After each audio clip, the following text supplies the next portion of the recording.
Hello, everyone. Today, we're having a special conversation with one of my good friends named Indigo. Say hi. Hello.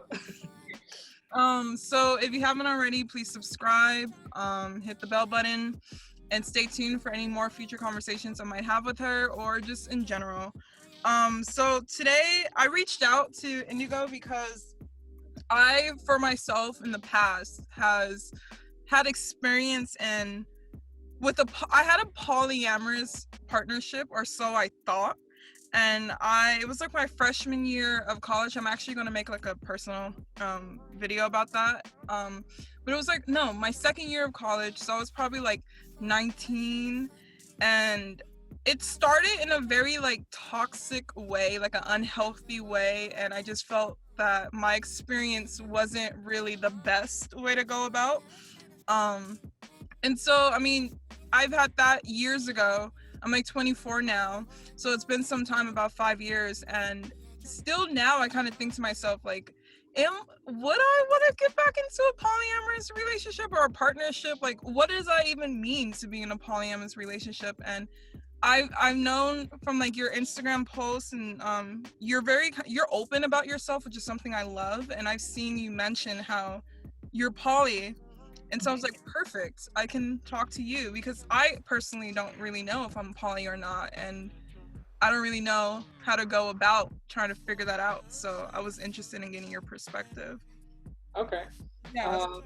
Well, the first question you had asked was what's poly versus monogamy, and essentially when you break it down to the basics, it's just when you're poly, you have consecutive relationships at the same time with more than one person, and they're amorous relationships. When you're monogamous, you're just with one partner. So that's really, at the end of the day, that's all it is. But I'm fascinated with the amount of ways you can be polyamorous. A lot of people will think just like, oh, swingers, or a man with two wives, or whatever it is, like all of those stereotypes that you had brought up. Yeah. But there's tons of ways to be polyamorous. I had some friends who would they're a gay couple, and they would date people when they were in town for business. That was it. And they would see these people randomly, when they would come into town, and they would see them at the same time and, go on dates with them. But that was it. And so it was funny, we were having some drinks together, and they were like, well, we could never be polyamorous. Like, we just don't know how you do it. It's, it's strange to us. And then as we drank more and more, they started telling me about that part of their relationship. And I was like, you guys are doing a facet of polyamory without calling it that, or, without labeling it. Yeah. So there's a lot of different things that fall under that umbrella. Yeah. And it depends on the boundaries and the terms of all of the individuals involved in the relationship and the relationships. So I like the variety of it. I like that it does push you to communicate a lot more, and to understand more about yourself. You do have to learn to be assertive with your boundaries and respectful of other people's boundaries. I do think that for a lot of people, like, some people get bored in their relationships, or some people will like demonize they see someone and they're attracted to someone else in a bar, and they're like, oh my god, that means I don't love my partner. I think that exploring polyamory would be a big step towards self-acceptance for a lot of individuals that kind of see monogamy as the only option, or like the right option. For me, I identify deeply with BDSM, and I actually have a question on, is polyamorous like a part of BDSM? Like, Well, I feel like BDSM can fall under polyamory, and that's actually something I wrote down. In you asked like, what are the myths and stereotypes I laugh at? One of the stereotypes that I laugh at personally is that a lot of people do associate, like, if you say you're polyamorous, they automatically assume that you are involved in kink heavily, or you're heavily involved in a BDSM lifestyle, and that's not necessarily true. So they do correlate a lot. I think because the BDSM community is a lot more open, and a lot more accepting Yeah. and very, very sensual and very, very connected. And I think to have a lot of those BDSM dynamics, you have to be very connected to your boundaries and your desires. And so I think it's a very safe place for polyamorous people to interact, Yeah. but they don't always have to intersect. That makes sense. No, that's a good point that you actually said that, because I'm not sure of the full term at the moment, but LGBTQT, and I think they added on, that wouldn't be considered automatically BDSM. But BDSM can fall under the And LGBTQT. and a lot of people too, that's another one where that stereotype falls. A lot of people assume that if you identify as queer, that you're very kinky, you're very sexually open. Yeah. And that may not necessarily be the case. You have to look at every individual. Every person is driven by different reasons to identify with that group, or Yeah. so there's this, again, all this variety in this broad umbrella, Yeah. and then things fall under it. But I think in the mainstream media, when we do talk about polyamory as a society, a lot of times it is associated with BDSM, or those different dynamics. So I think that's a lot of people just automatically associate it with that. Yeah, I'm actually happy because the reason why I had brought that up was, one, I had really liked minus like going back to communication and setting boundaries and stuff. That's extremely important in BDSM as well. But the main reason why I had brought that up was because you were saying how, like, a polyamorous relationship, there's so much variety. And that's how I feel with BDSM. There's so many variety. And so, but the thing about it, it's like, because for example, say if I'm into bondage, like, you can be softly into bondage, like just simply into handcuffs or just like a simple tie or whatever. Or you can be like a rope bunny, or someone who's like, I need to be tied up, I need to be like in restraints or something. So there's like different levels of it. And for that reason, I love it so much, because you can explore yourself, and I feel like it allows you to really learn more about yourself. And you can take it as far as you want to take it. Maybe for you, it's something that you do very occasionally just because you wanted to explore it. Mm-hmm. Or you can take it to the point where, like, it's your lifestyle and that's how you identify, and you're very actively involved, and it provides you a sense of community. And I think polyamory is the same. Some people, they have like what's called polycules, like groups of people who will live together, and they might share a common living space, or there's polycules where they don't live together. But I think it gives you a sense of community, and like a sense of connection with people outside of yourself that have those similar values to you. Yeah. From your experience, has it been hard to find other people who accept a polyamorous relationship? Absolutely. Even just recently, I'm back on dating apps. I'm in a place where I very actively want to find a partner here where I'm at, and a partner that might move around with me through the next steps of my life. Yeah. And I was on a dating app recently, and I've said maybe 10 sentences to this person, the basic getting to know yous. And then he asked me to happy hour, and I'm like, hey, before we get too much further into this, like, what are you looking for, just to make sure it's congruent. Like, I don't like the phrase wasting people's time, because I think you can gain perspective from any experience you have in life. And I think we do everything for a reason, and you take from things what you decide to take from things. But I also need to be efficient with my time, because I have a lot going on. Exactly. So I asked him, and he said, I'm open to a lot of things. And I said, well, I'm looking for relationships. And he was like, so polyamory? And I was like, yeah. And he was like, you should really put that in your profile, because you're probably wasting a lot of people's time. What? And one of the reasons why I don't put it in my profile is because a lot of people are so close-minded to it, that sometimes I meet people that after they have a conversation and they start to get to know me, they're like, you know what, I've never tried it, but like, I'm curious about it.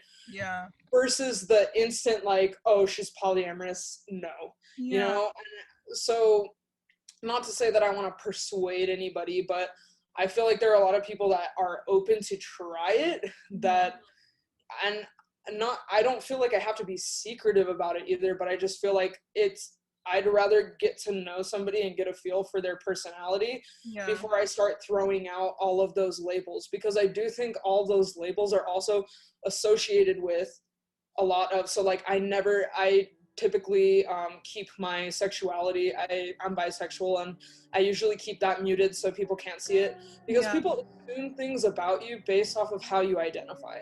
And I don't want to be put in a box. I want to be able to present myself and to be seen as a person, not as a set of these like binary definitions. And I think, so I'm tattooed, I'm bisexual, and I'm polyamorous. And if you put that on your profile, people automatically assume that you're very, very promiscuous, or that you're just looking for casual sex. They assume that. And some people, they may be, but for me, that's not it. I want to feel loved. And I want the connection, and I want the emotional and the intellectual bonds. And I want that with multiple people.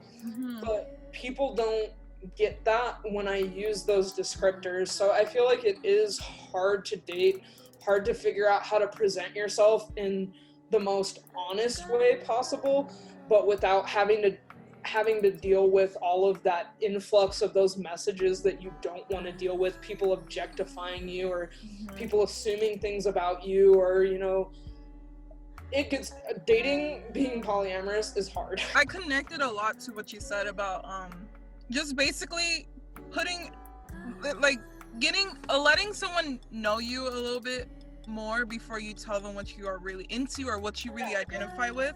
Because going back with BDSM, I've had some experiences where it's like, I've learned the hard way when I tell people straight up, I'm like, look, I want a daddy, like, this is what I'm into, and they're automatically like, yep, I just hit the jackpot, because she's about to be doing all these crazy sexual things, and they don't even think about like the bond, or think about like what's really deeper into that relationship. And it's just automatically, they're like, okay, let's fuck. They're like, oh, you're a freak.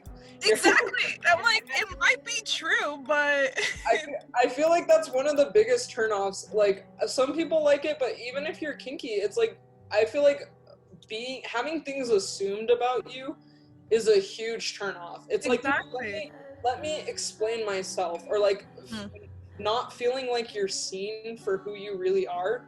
Like, that's a big turnoff. When I talk about how I identify myself with BDSM, like, it makes me happy. It gets me excited, because that's really who I identify myself. That's a part of me, and it just sucks when a lot of people take that for granted. That's another thing I don't like about a lot how BDSM is presented in mainstream culture. I think a lot of people think they're into it or think they're kinky, and they're not. They're not willing to put in the work, or put in the level of communication, or build the level of trust that it takes. And I think that the way it's portrayed, there's a lot of misconceptions that can be dangerous for people. That a lot of people, like, I feel like, especially with like the daddy little dynamic, like, you have to create a safe space for your little, and not especially every young male is capable of that level of emotional connection, and or willing even. And it's the same in polyamory. You have to be willing to put in the work, or it's just going to be a negative dynamic for everybody. Yeah. For someone who, like myself, is curious, because, okay, first off, I don't really know if I am polyamorous or not. I've had the experience, and at times I think about it. Like, I even remember, an old conversation I had with my friend. I don't know if it was like early high school or middle school, but we were talking about soulmates. And she was telling me like she has her one soulmate and stuff like that. And I told her, I was like, can we have multiple? Because I feel like I have multiple soulmates. I feel like you do too. I feel like, because like, a few years ago, I was explaining it to my friend, because I was like, the problem is we don't really know people. We just know a few people around us, and we're just like, okay, you like me, I like you, you know me, I know you, let's make this happen. But we haven't really explored. And I feel like we're in a restaurant and I was telling her, there's probably like 5 people in here that I can be in a good relationship with. Is the problem is we just don't know each other. We haven't talked, you know? I think about that all the time. Like, just I think about like, okay, I would date anyone from like 18 to probably like 65 would be where I cap it off. And then I'm bisexual. So like the sheer amount of the Earth's population that I have the potential to be attracted to, Mm-hmm. It's it's there. like I will find the love that I want because Mhm. it's out there somewhere. The thing is that I don't know if I'm coming from fear. So I want to explain a little bit about that because it's like, what if I get into like this one-on-one relationship, a monogamous relationship, and I'm kind of fearful that this person is going to go out and try to talk to other people or do things with other people, or like fearful of us like getting bored of each other, Yeah. just being with each other. So I don't know if it's like the fear of, oh, they're gonna get bored of me, or I'm gonna get bored of them, or one of us might go and cheat. Yeah. So maybe it should be somewhat open in a sense, or a little bit like maybe some characteristics of a polyamorous relationship, or it should be a polyamorous relationship. So I don't know if it's like fear or if it's generally me saying that, hey, I'm poly and I want to have a polyamorous relationship, if that makes sense. So something that's worked for me is journaling. Because I know therapy isn't accessible to everybody. Therapy has been helping me as well, and it wasn't always accessible to me. But like journaling, ask yourself specific questions and then let it flow. Like you just asked a good question. Is this from a place of fear?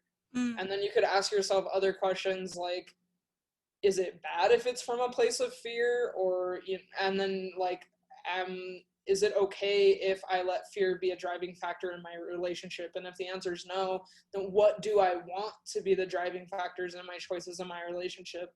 And then just write about it. Whatever you feel at that moment, just let it out. And I Yeah. feel like you can learn a lot about yourself that way. And not every moment, like there's going to be days where you're like, I ate tuna today. And then there's going to be days where you have epiphanies about yourself where you're like, holy shit, reading that on paper makes a lot more sense. Yeah.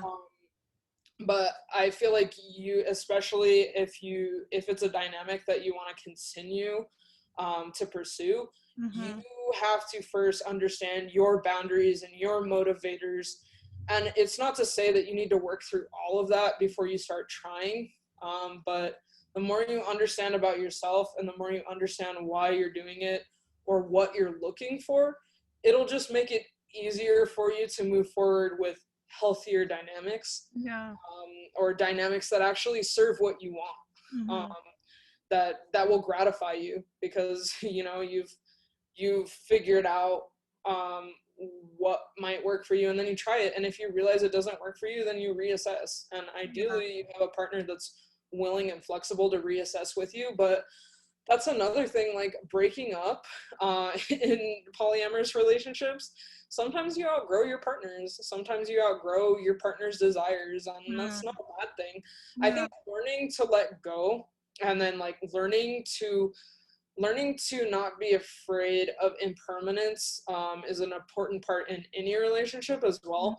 Like inevitably every relationship will end, whether that's through a breakup or you marry the love of your life and they eventually pass away before you.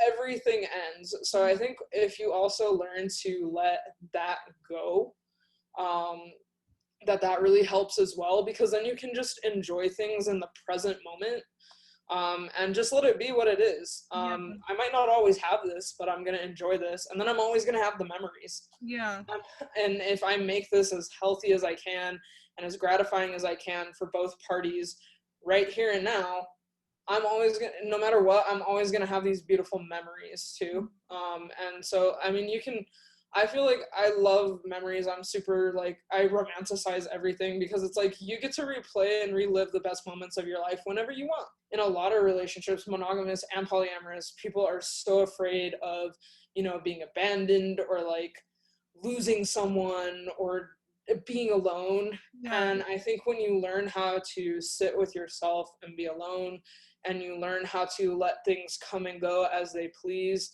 and let things just happen organically, that a lot of that anxiety and just it releases itself. And it's hard to learn to do. Like, there's still things I don't know how to release or let go.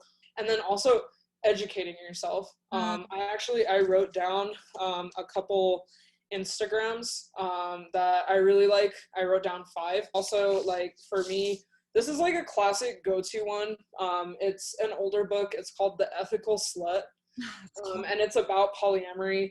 And it has a ton of great, it's written by polyamorous people. Nice. And it has really cool things. Like, I had never thought to do this, but like, here's a chapter on like sexuality, your sex inventory. And so it's like, oh, for a fun game, you and your partner can make a little chart of like all these, like the whole spectrum of sexuality. And you guys can just answer like, am I willing to try this, or am I uncomfortable with this, or is this a hard no? Part of it talks about like making time to have discussions. Like, it doesn't have to be every week, but like, you know, if you're having a recurrent issue in your relationship, whether it's polyamorous or monogamous, to sit down and be like, hey, it's silly to think about, but and I'm a Capricorn, so I love it, but we're scheduling time to like have this discussion. Like, we keep coming to head, and so we're gonna come into this conversation in a calm headspace, ready to talk about this topic with no outside distractions from work and from life. And we're gonna talk about this. Doesn't mean you need to solve the issue, but to take time in your relationships to create shared time, to create time where you communicate about what's working and what's not. You know, you had mentioned it earlier, but just kind of like educating yourself about certain topics, I think that plays a huge role, because like, I believe we mentioned at the very beginning, a lot of this type of relationship or this type of lifestyle, people don't know about it. It's not the norm. It's not the regular. So it's, in a sense, it's taboo. I just took a class on family dynamics and like inequality in the United States, and one of the things it got into was polyamory. It didn't even call it that. It called it polygamy. And it's just funny like how outdated, and like it talked about how it's very hard to like measure these relationships because a lot of people aren't comfortable talking about it, or don't even know that they're interacting in a polyamorous way, like my friends that I referenced earlier. But it's also like there are all those people that still aren't comfortable talking about it, you know, to their coworkers. It might cause a weird dynamic for you between people at work, or, you know, it might not be accepted in like your religious groups. And so I think there are a lot of people out there that do try facets of it that aren't open about it because they don't feel either safe or accepted either. This is just another thing that randomly popped up, but it's like, if I'm not mistaken, how the law is too, I mean, I don't know the law word by word, but you can't be married to more than one person, right? Legally, yeah, so it's technically illegal. You can date more than one person and you can have, you know, intercourse and all of that, but like in the eyes of the law, you're absolutely right. It is illegal within the United States, and I think actually most countries. Traditionally, a lot of the groups that did have polyamorous dynamics were like indigenous cultures, and some of these cultures are dying out now with modernization. Say as like a young child, you know, it's like, you probably think about that, but then to know that that's illegal, like what you probably want to do, like that says, I feel like that would be very impactful. Same thing before when like gay marriage, you know, that was illegal. I don't know if it's legal in all places now, but I mean, not that long ago, you feel me, like it was illegal to get married to the same sex. And so as a child or someone who's young, who's curious about that, seeing that or hearing that, like, you know, that can be very damaging. Yes. Yeah. To know that to be who you are is seen inherently as wrong, and in the eyes of the law in your society, inherently wrong.